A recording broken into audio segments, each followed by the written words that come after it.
Hi, everyone. Thanks for joining us all at the Talent Acquisition Week Social Recruiting Strategies Conference. Thanks for the introduction, Torin, and thank you, SRSC, for having me here. I'm excited to chat with you all for the next hour as I share GEM's 2020 Tech Recruiting Benchmarks Report, as well as some updated data points on how recruiting metrics have been affected by the coronavirus pandemic. Then, as we wrap up, my colleague and GEM's VP of Sales, Joe Tutton, will give you all a bit more context into GEM and show you what our product looks like in action. I'll start off by quickly introducing myself. I'm Nick, the co-founder and CTO of GEM.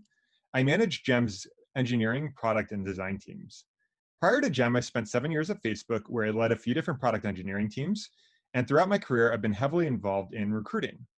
As a hiring manager, I realized that nurturing passive talent was incredibly important, but there was very little tech built out to help hiring managers and recruiting teams efficiently manage their cold outreach and track talent relationships over time.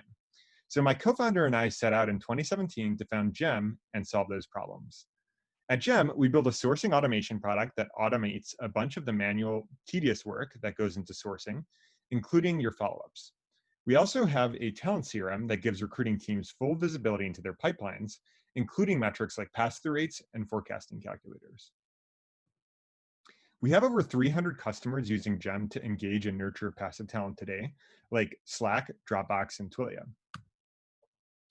Today, I'm going to cover why benchmarking your recruiting funnel matters and how we calculated the metrics we're sharing today.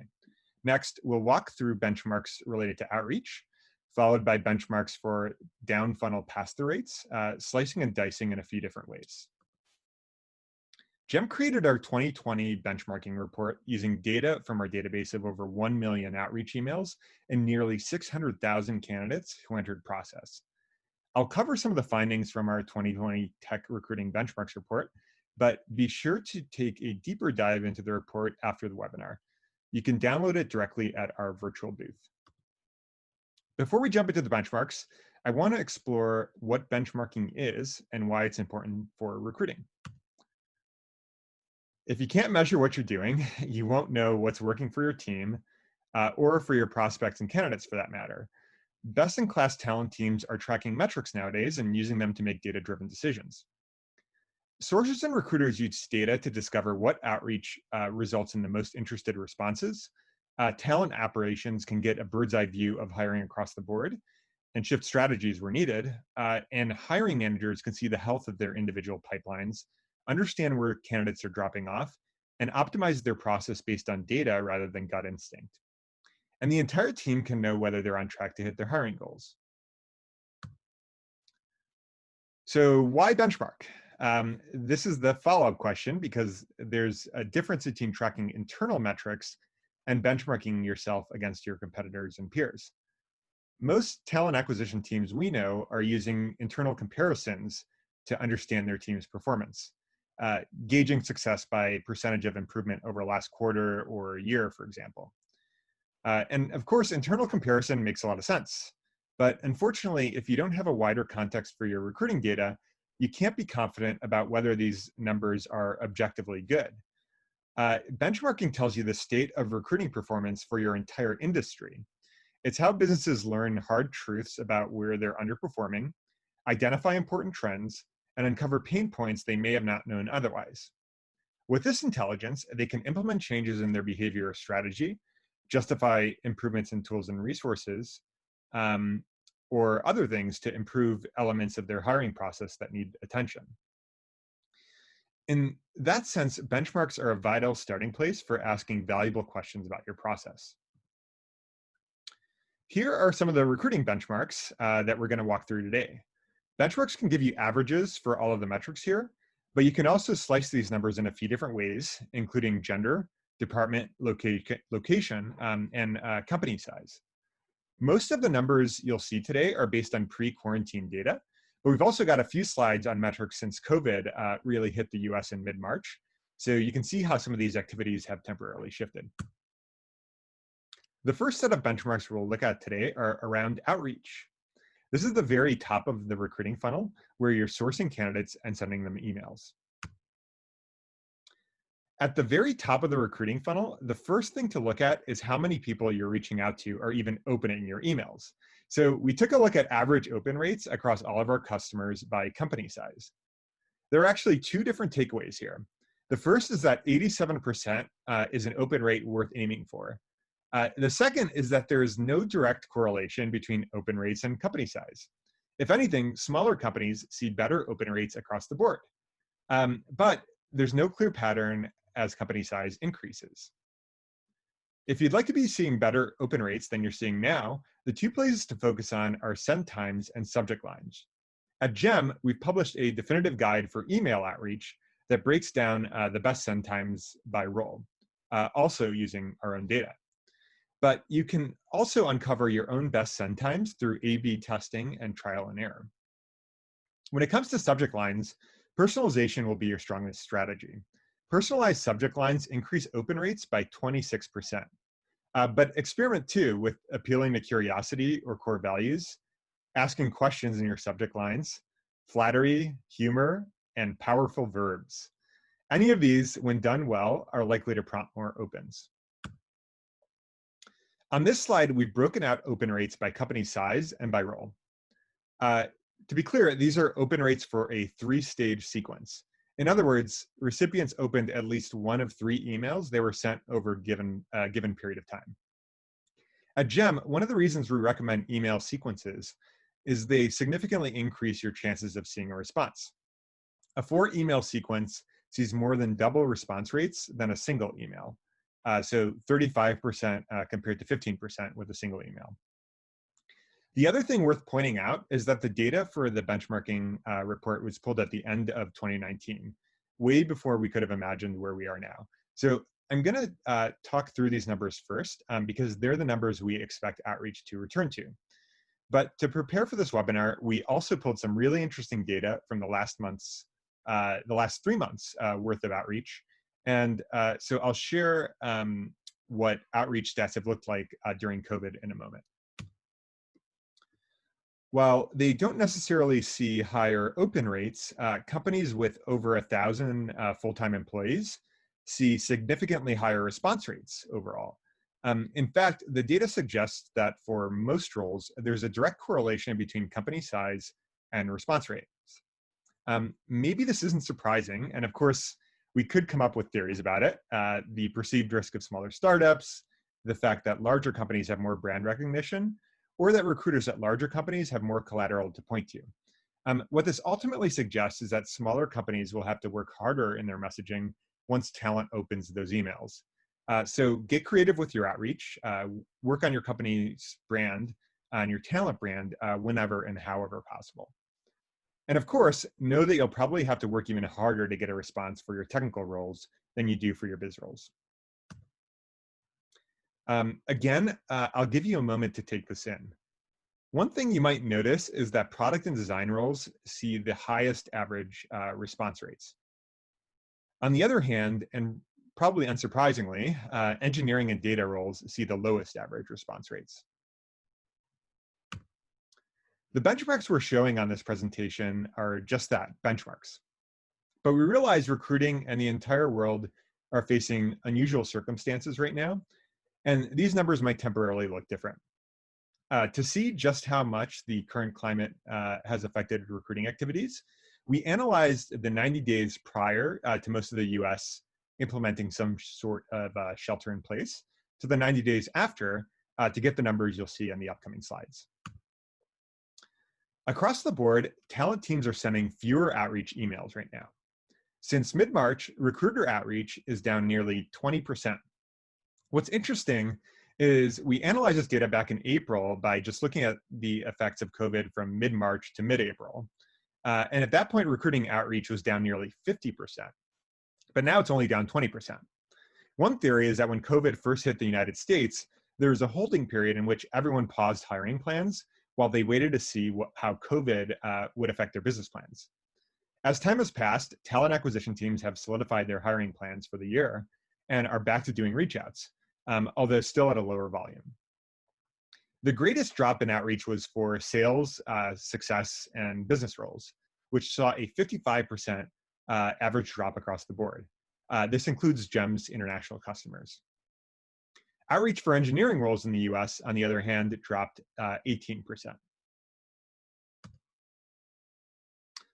On the other hand, reply rates went up across the board. So when we slice the data by role and by location, nearly every category saw an increase in reply rates.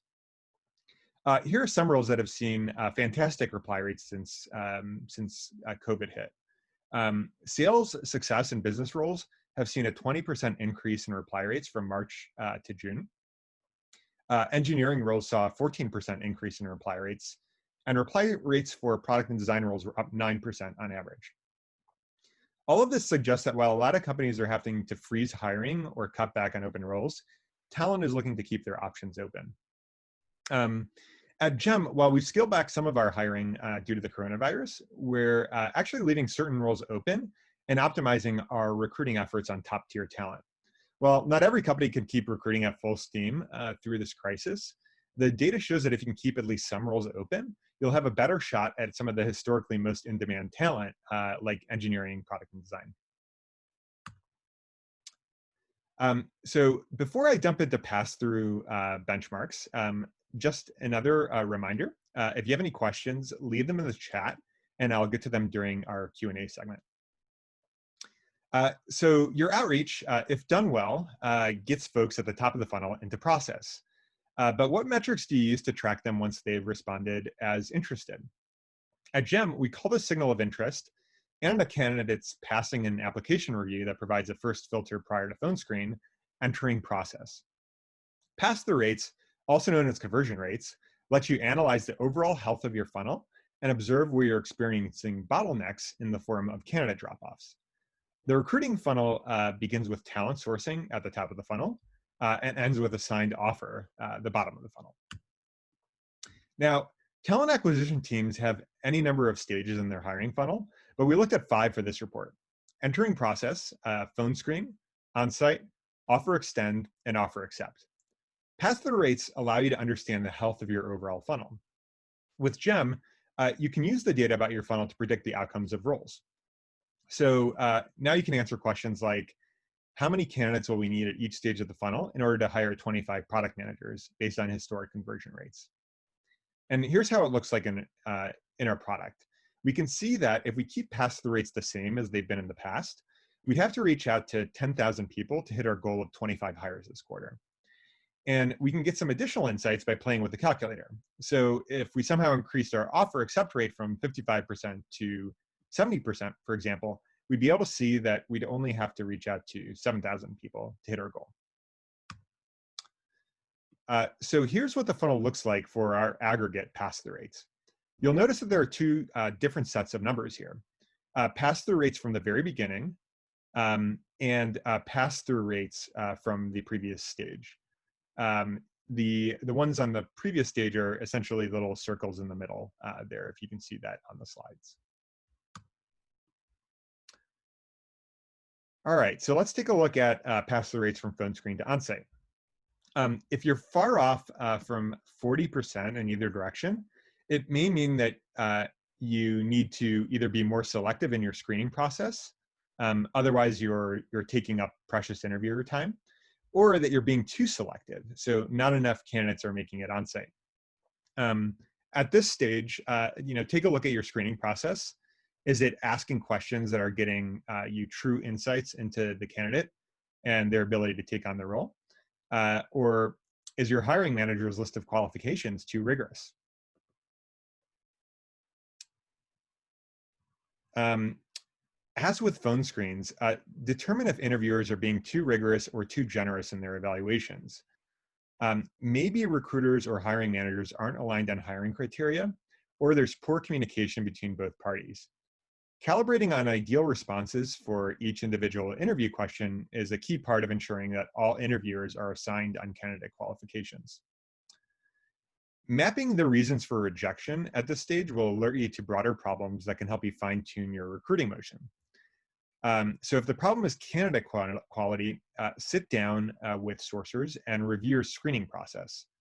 If candidates are choosing to withdraw after onsite, look into the interview experience and hold hiring managers and interview panelists accountable.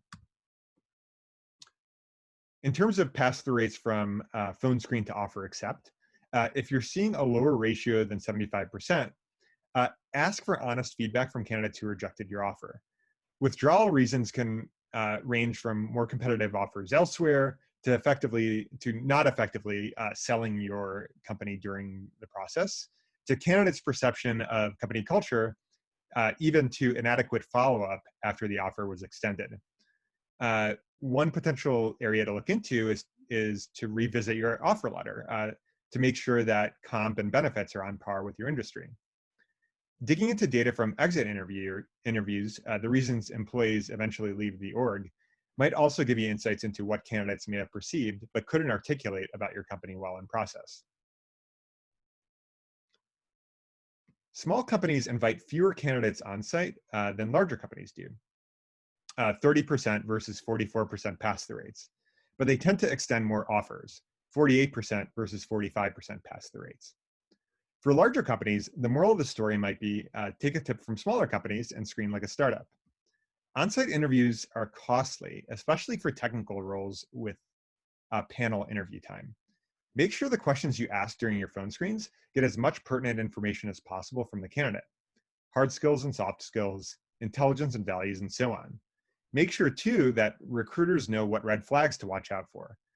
Being more selective at the top of the funnel means a better on-site to offer extend pass-through rate because you brought the right people in to begin with. Now let's take a look at offer accept rate by company size. In other words, what we're seeing here, the smallest companies have to work twice as hard to see as many offer accepts. Because smaller companies are bigger risk, they tend to see a lower offer to accept rate. There are a number of ways to offset this risk, whether it's real or perceived. One involves improving the overall candidate experience. So use a combination of candidate surveys and best practices to determine where in the journey you could be servicing your candidates better. Another concerns employee value propositions. Your EVP is the unique set of benefits employees receive in return for their contributions to your company. Clarify what your EVP is, especially if withdrawal data suggests you're losing candidates to competitors. Finally, get candidates as excited about the role as you do about the company. Recent surveys from LinkedIn show that the things candidates most want to know about are their role's expectations and workload, what their personal career trajectory would look like, and what a day in the life entails. Ultimately, they want to be able to envision what a day-to-day experience would be like today and 5 years from now if they were to take the role. So help them see that. We also took a look at offer accept rates by company location. So New York headquartered companies appear to be more discerning at the top of the funnel and extend fewer offers. But they also see fewer offer accepts, which is interesting. The biggest takeaway is that it's much harder for San Francisco and New York-based companies to usher candidates through the end of the funnel. Companies in the other location category extend significantly more offers than those in New York and San Francisco, 75% versus 50 and 51% respectively.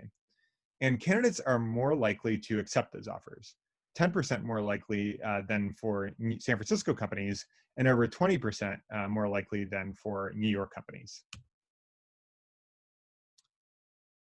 And pass-through rates by gender. This is something worth calling out in its own slide. Broadly speaking, there's a top-of-funnel problem when it comes to gender diversity in sourcing. Across our data, more than 2 times as many candidates enter process as female candidates. Unfortunately, this data squares with other studies in the recruiting industry. LinkedIn's 2018 Gender Insights report, for example, found that recruiters, regardless of their own gender, are 13% less likely to click on a woman's profile when she shows up in a search. Although we don't have benchmarks to report on non-binary gender pass-through rates, I want to call out that it's important to GEM, both in how we do our own hiring and how we build our product, that we consider diversity. And so we hope to be able to report on non-binary benchmarks in the future. Meanwhile, I'd like to call out that if you're a GEM customer today or are looking for a product to help you with your diversity hiring initiatives, that GEM does help teams track and report on their success with top of funnel diversity sourcing. If you look at pass-through rates by gender, what's interesting, and in fact really heartening, is that female candidates pass through subsequent stages at better rates. In other words, while fewer women are entering into process, the ones who do enter seem to outperform their male counterparts. The story this tells is that unconscious bias has the strongest impact on the gender gap in the stages before recruiters actually speak with candidates, sourcing and application review. Companies that care about diversity should spend more time nurturing diverse talent pools at the top of the funnel. And they should hold their teams accountable to reaching out to a diverse set of talent at the top of the funnel. At the very top of the funnel, one of the most valuable things you can do is put recruiters through an unconscious bias training. The data shows that unconscious bias exists even for URM and female identified recruiters. Helping recruiters become aware of their own beliefs and assumptions might change the way they relate to female and non-binary profiles when they show up in searches. If your offer accept rates for female identified talent are subpar, your most valuable asset may be internal data about candidate withdrawal or offer rejection reasons. You should be asking all candidates who withdraw from process to be honest about their reasons for doing so. But for female identified candidates or other specific segments that you're digging deeper into, examining withdrawal reasons can be particularly insightful. Were they turned off by company culture? Did the comp package not meet their expectations? What investments might you need to make from more inclusive practices to increased female representation at the leadership level to increase the offer accept rate for female candidates? The last benchmark I'll show you today is pass-through rates by department. In the graph above, you'll see the total pass-through rates from entering process to offer accept. So in other words, 38 candidates have to enter process to make a single hire in data science, but for sales and customer success, only 12 people have to enter process to make a single hire. If benchmarks suggest your struggle to fill a particular role is on par with the industry, start nurturing prospects and building pipeline for that role now. If your pass-through rates aren't on par, it's time for an internal examination of your people and processes to uncover why you're experiencing drop-offs that your competitors aren't. Before we move on, another reminder, if you have any questions, leave them in the chat and I'll get to them during the Q&A session. I'd like to quickly highlight how GEMS metrics can help you understand your recruiting funnel and build strategies to move the needle. Joe will talk about this more in a bit, and we'll give you the ability to show you the product in motion. GEMS outreach stats lets you track how your outreach communications are faring. You can view open rates, reply rates, and interested rates broken down by message content, talent pool, and even the recipient's gender to see how your messaging resonates with different populations over a given time period. Did your team kick off a targeted campaign 2 weeks ago? See how it's performing now. Is one sourcer's outreach converting candidates at higher rates than others? Dig into their messaging and to share tips with the rest of the team. You can also use outreach stats to manage your team's full top of funnel output. So outreach stats tracks the number of LinkedIn profiles viewed and the number of prospects added to GEM, as well as the number of prospects contacted, followed up with, and more for any given time period per recruiter. It's also possible to break these down by diversity. So, so you can see what your funnel looks like by gender and ethnicity. If you include links in your outreach messages through GEM, which we highly encourage as a way to showcase what's great about your company, you'll be able to track how prospects engage with that content. So link to that blog post written by your female head engineer, or to that article about your recent round of funding, or to a page about your core values. And then use content stats to discover what content compels prospects to click and which clicks lead to replies. All of this data will better inform your outreach strategy, not to mention help you control your talent brand. Whereas outreach stats allows you to analyze your team's top of funnel activities, pipeline analytics GEM's analytics platform that's fully integrated with your applicant tracking system allows you to view your full funnel from initial outreach to hire. Pipeline Analytics combines all of GEM's outreach data with all of your applicant tracking system's candidate data in order to help you answer questions like, how many offers accepted did recruiter X get in Q4? Or what are pass-through rates from phone screen to onsite for software engineers in the Austin office since the beginning of the year? As I mentioned earlier, GEM has over 300 customers today who are using outreach stats, content stats, or pipeline analytics to help their teams. It's not unusual for us to hear comments from our customers like the one here.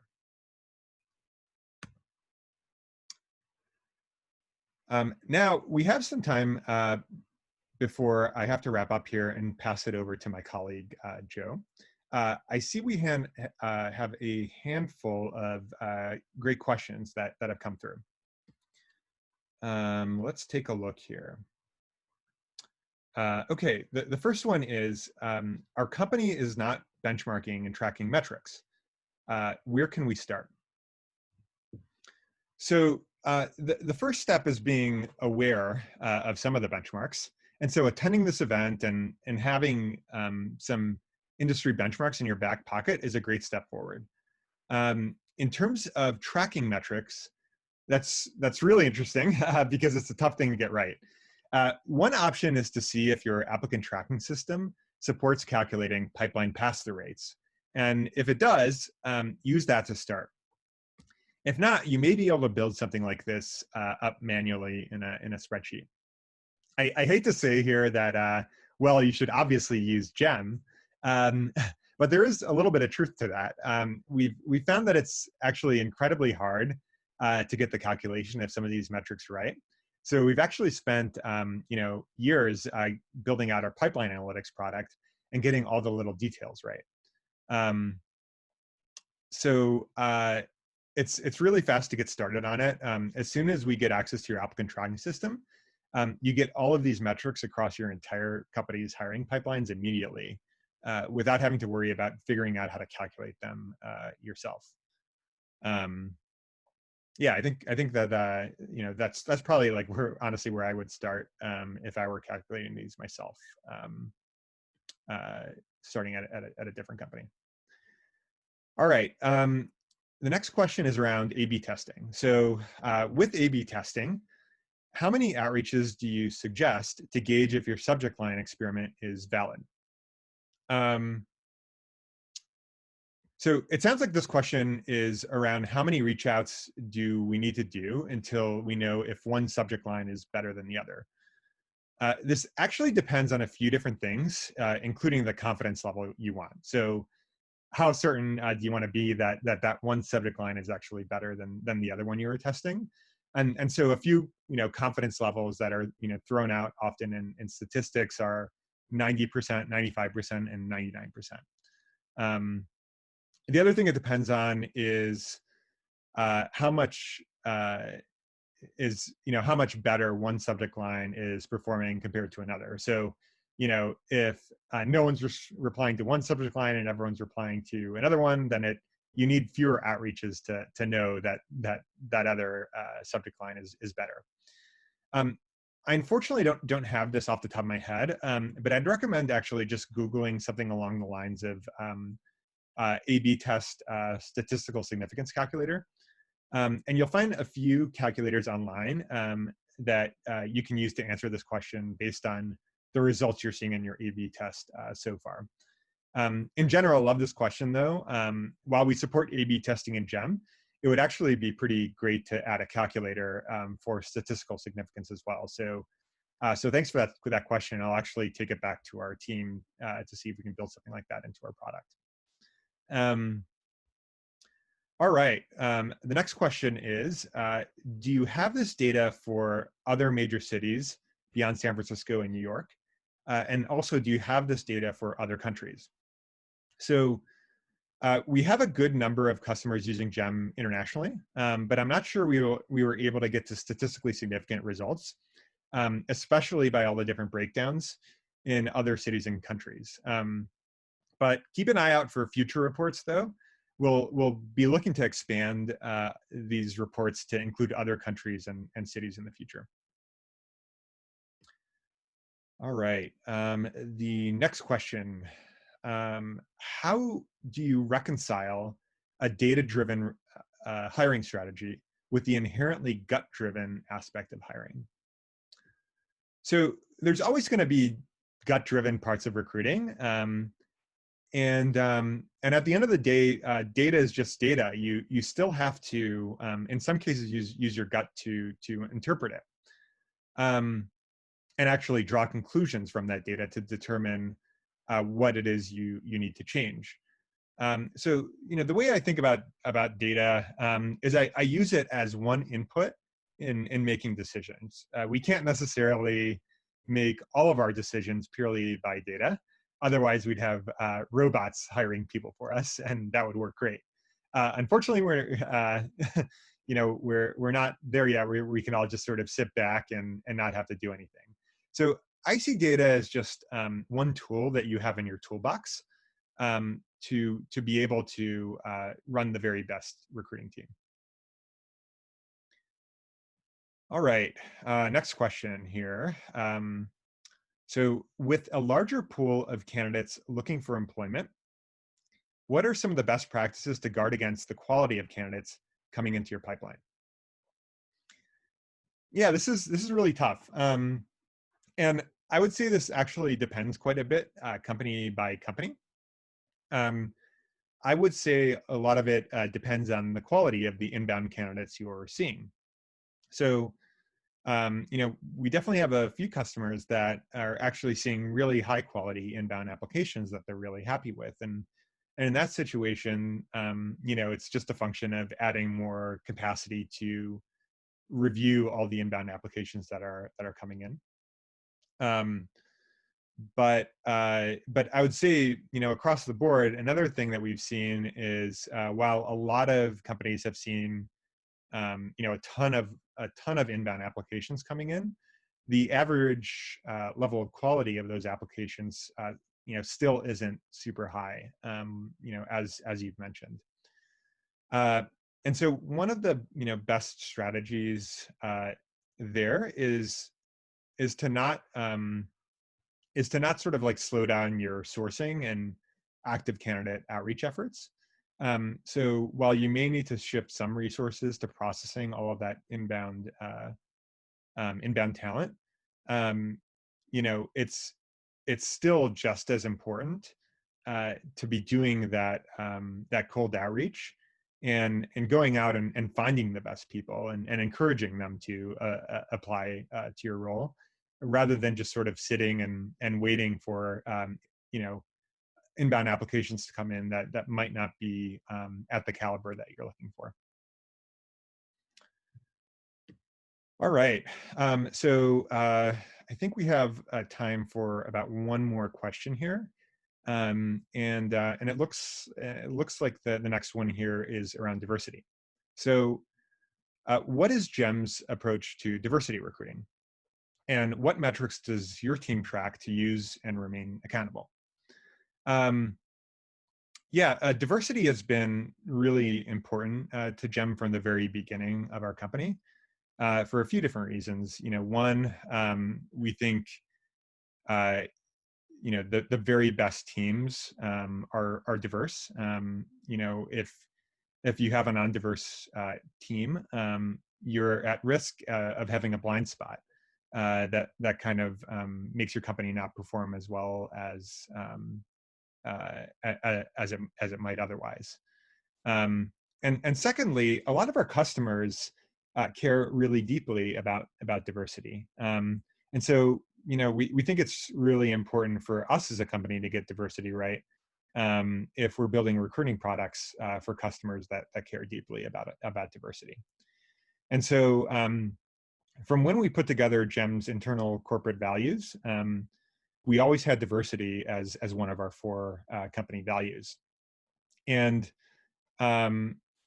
we do this a few ways. So one, we care deeply about diversity for our own internal hiring practices, and then we also build a product that helps teams track diversity in their recruiting funnels.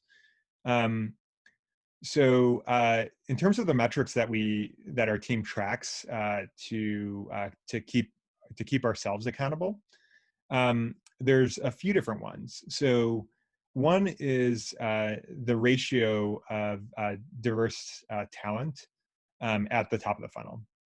So, as I talked about in terms of gender diversity, one of your biggest levers in hiring more diverse talent is to hold your team accountable to reaching out to a diverse set of talent.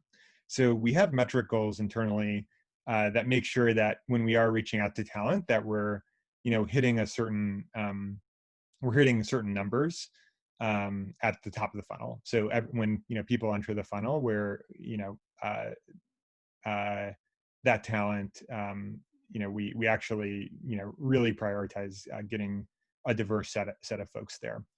And we find that actually focusing on that one metric leads to pretty good outcomes down funnel. So I would say that's the primary metric internally.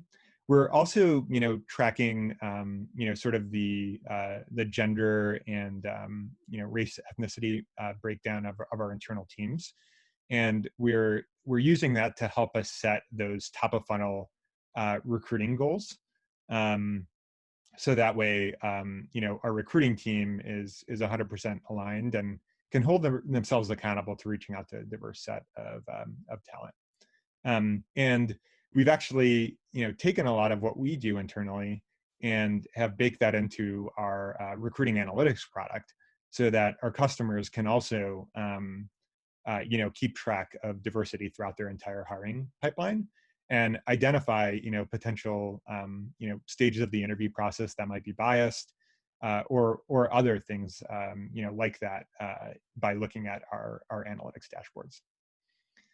All right. So I think that'll be just about it for Q&A. So thanks everyone for the really great questions. I think I missed a couple, so we'll take a note of your questions, and we'll certainly follow up with you after the conference. Additionally, feel free to check out our virtual booth and chat with our sales reps. They can definitely answer some of your questions, or get you set up with someone who can chat with you a bit more. Now I'm going to pass it over to Joe Totten. Joe is our VP of Sales at GEM, and he's going to be telling you a bit about GEM and show you all what GEM looks like in action. Over to you, Joe. Thanks so much, Nick, and hello, everyone. My name is Joe Totten, and I lead the sales team here at GEM.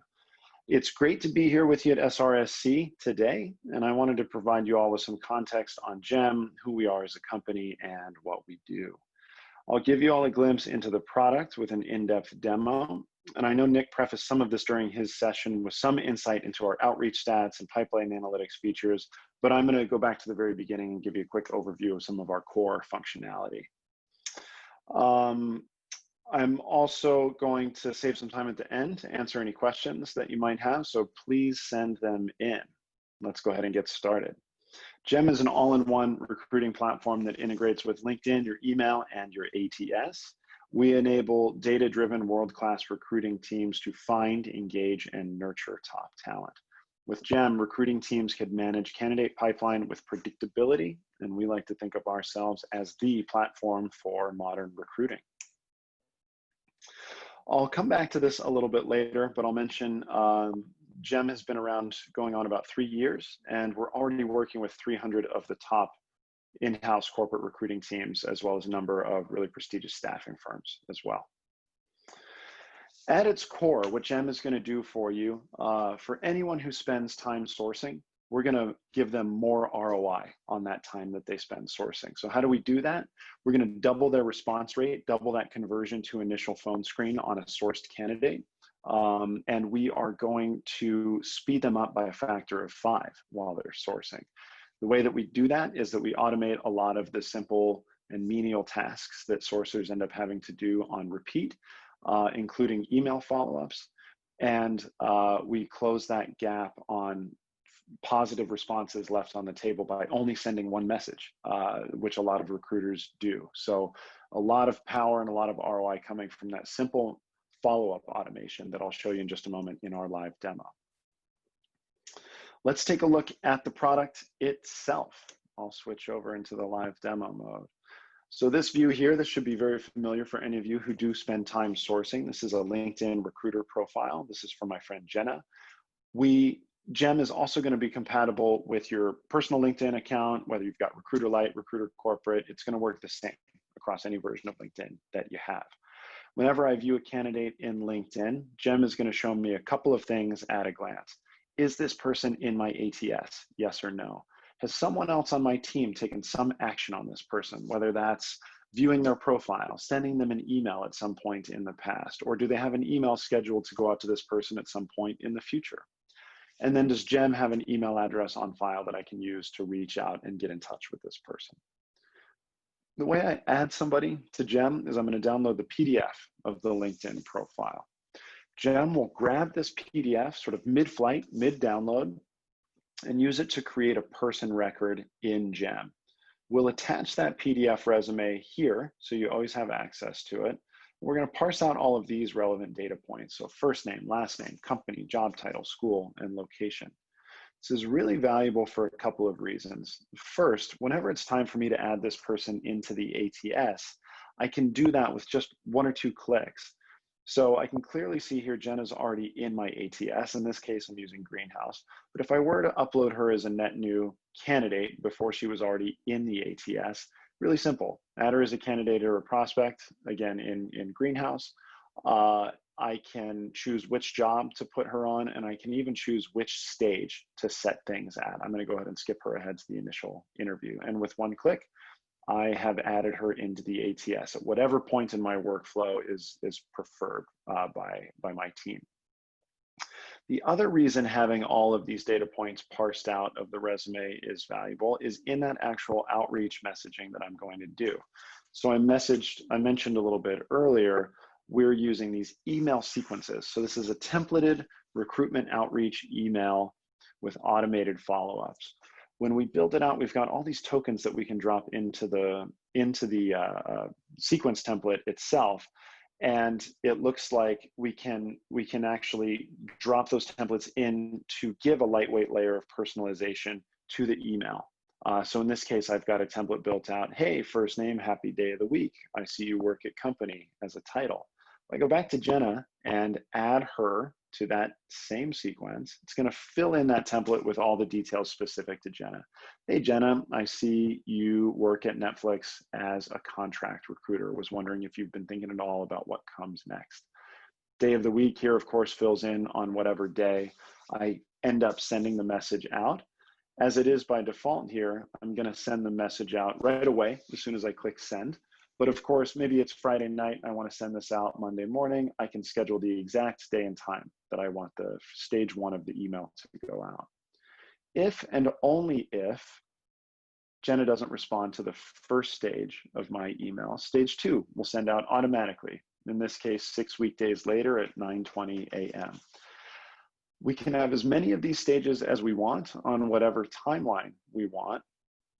And what's really, really interesting here is we can actually send the sequence as different people. So if any of you have ever gotten hiring managers access to their LinkedIn and sent in-mails as that person, you'll know what I'm talking about here.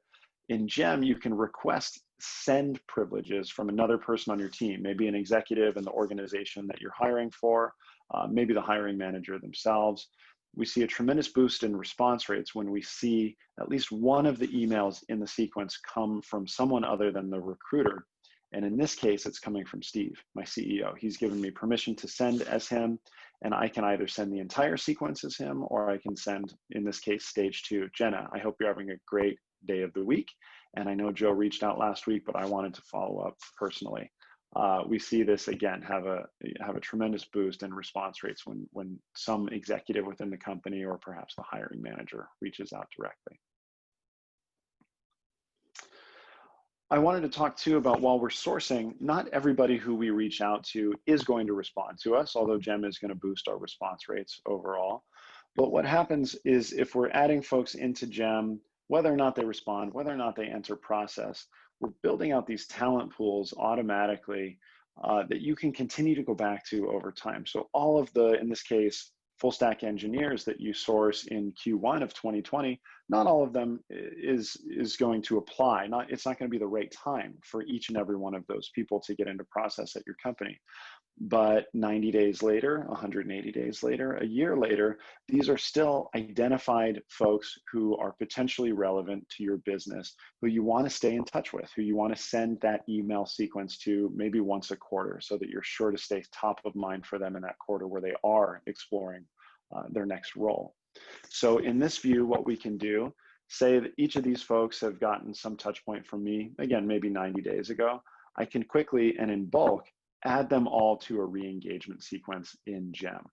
And I can, of course, add a little bit of lightweight personalization as I go, but this is a really quick way to build talent pools and nurture top talent over time. Of course, the idea here is to drive responses and build pipeline. GEM also works in your email inbox. So in this case, Sarah has signaled that she'd be happy to chat, and she's suggesting I schedule a time. I can go ahead and respond with a canned response that I've already built in GEM. That allows me to send a personalized snippet of text using, again, those tokens that we've parsed out of this person's resume and we see in the GEM record for them. And also allows us to take common actions within the ATS. So I can see in this case, Sarah is in Greenhouse as a prospect. If I wanted to, I could go ahead and convert her over into a candidate and set a stage. So the idea here is take the common actions that you already take, whether it's in your email, LinkedIn, or your ATS, and take those actions on the screen that you're already working in. Let's say quickly though that Sarah wasn't so interested and or it wasn't the right time to connect. Maybe she responds with something like, hey, I'm wrapping up this project. Go ahead and reach out in 3 or 4 months and let's see if it makes sense to connect then. No problem. I can set a due date in GEM. Maybe I'll set it for the beginning of October. On that day, I get a reminder from GEM saying, hey, Joe, you wanted to reach back out to Sarah. And ideally, I'll have left myself a note saying she's finishing up her project, reach back out in Q4. And I'll have some context that I've left myself on, I can mention something previous to in our previous conversation to make that feel more real and more organic to Sarah. Hey, how's that project coming along? Is it the right time to have a conversation? We can, of course, test the effectiveness of each of our email sequences against each other, see what's working as far as driving email opens, clicks on the links that we're sending, and then, of course, replies. The idea here really is to give ourselves the ability to fine-tune the content of our sequences over time using real data. If I click into one of the sequences, I can get even more granular with the feedback that I'm seeing. So if I've got a 75% open rate and a 22% reply rate, that's for the whole sequence. How is stage 2 specifically performing? It looks like a good chunk of my replies are actually coming from stage 2. I can also click in to get more detail on how an individual is interacting with my sequences. So in this case, I can see Emily opened my email 4 times and clicked on 2 of my links. If I click into that, I can see which link she clicked on. It looks like our homepage as well as my LinkedIn profile. And all of this is timestamped. I like to use the example, let's say that we sent 2 pieces of content. One of them was around complex engineering problems at GEM, and the other was around diversity and inclusion initiatives at GEM. And we can see that the prospect clicked on the diversity and inclusion initiatives. Now, if we're following up with that person later, we can include more information relevant to the content that they've already accessed because we have a little bit of sort of forensic signal of what they're more interested in and what's more likely to get them engaged. Of course, we give you great tracking around all of your outreach efforts in GEM. And what I'm showing you here is essentially how many candidates have been added to GEM, added to sequences month over month last year in this view. I can, of course, break that down by how many of those messages were opened, how many of them were replied to, and then what was the overall pass-through rate as far as folks entering process. I can slice and dice this data however I want. I can break it down for a specific period of time. I can look at it in weeks, months, quarters, or even years. And then I can roll up reports into one view, or I can break it down by individual recruiter or user on my team. So if a hiring manager wants to see the pipeline that I've built for their role before they've had any phone screens, I can filter by that here. And I can even use this to manage the output of my recruiters and sourcers. Are we building enough pipeline to hit the hiring goals? Are we hitting our weekly or monthly sourcing targets as far as getting folks into the process? There's lots more in the product, but I'll leave it there for today. That's the core functionality, the core sourcing and outreach workflow, and you can see how GEM sits between LinkedIn, your ATS, and your email to track, nurture, and engage new candidates. I'll talk a little bit here about I'd love for you all to visit the virtual booth and chat with one of our sales development reps. They can talk to you more about the product and how you can actually get GEM for free for up to 2 years with our Free for Startups program. And they'll answer any additional questions that you have. Additionally, at our virtual booth, you can download a copy of the 2020 Tech Recruiting Benchmarks report that Nick covered earlier, and other links where you can find us, our website, blog, and LinkedIn. I also want to highlight before we wrap up those customers that I referred to at the top of the session here. We're getting great reviews and we have really happy customers. You'll notice a common theme of reducing time spent sourcing and getting better insight into the entire recruiting funnel. Another things that our customers love about us is how closely we work with them post-sale. To make sure their teams are successful using GEM, and that we make sure their product feedback gets back to our engineering and product team so that we can continue building the best product for them. But you don't have to take my word for it. I recommend that you reach out to someone that you might know at any of these companies and ask them for their honest feedback on our product and their experience working with our team. Every logo you see on the screen is a GEM customer using GEM across their entire recruiting team. With that, we have a couple more minutes left, so I'll take a few questions that have been submitted. If you have any questions that you haven't asked, please do so. And if we don't get to them all, we'll be sure to follow up with you directly. All right, I've got the first question here. Does GEM source emails from LinkedIn profiles? Where does GEM source emails? So this is a great question. When I showed you the LinkedIn screen where we've got the GEM sidebar, you're sourcing that person that you found in LinkedIn into GEM. GEM is actually providing those email addresses to you. So we are a data provider to our customers, to our users in that sense. We're actually not pulling it out of the LinkedIn page. We're not scraping it or doing anything malicious like that. We're simply matching the data points that we see on that profile when you download that PDF to our library of email addresses, personal email addresses that allow recruiters to reach out and get in touch with those folks. So GEM is the email address data provider to you, to our customers. There's another one here. Does GEM integrate with Outlook? Yes, absolutely. GEM integrates with both Gmail and Outlook. If you are using a corporate email account, there's no reason you shouldn't be able to use GEM. So absolutely, we can support any company on any tech stack. Does GEM integrate with Workday? Yes, we do. So we integrate with more than 12 different applicant tracking systems, including Workday. A few that come to mind would be Greenhouse, Lever, Workday, JobVite, iSIMS, Bullhorn, almost any ATS you can throw at us, we're probably already integrated with. Our engineering team is truly top caliber, and we have a couple of folks really dedicated to building out and supporting those deep ATS integrations. So even if we've never heard of your ATS, we can probably figure out a way to work with you on that front. But by all means, reach out to us and ask, and we'll see what we can do. We'd love to support you. I'm getting a note here that we are up on time. It looks like we have a few questions that I wasn't able to get to, so we'll extract those after the event and reach back out and send some follow-ups following the event here. And again, we do encourage you to stop by the virtual booth, check out the full benchmarking report and chat with our sales team and see what else that GEM can do for you. Thanks so much for spending some time with me today. I really appreciate it. Take care.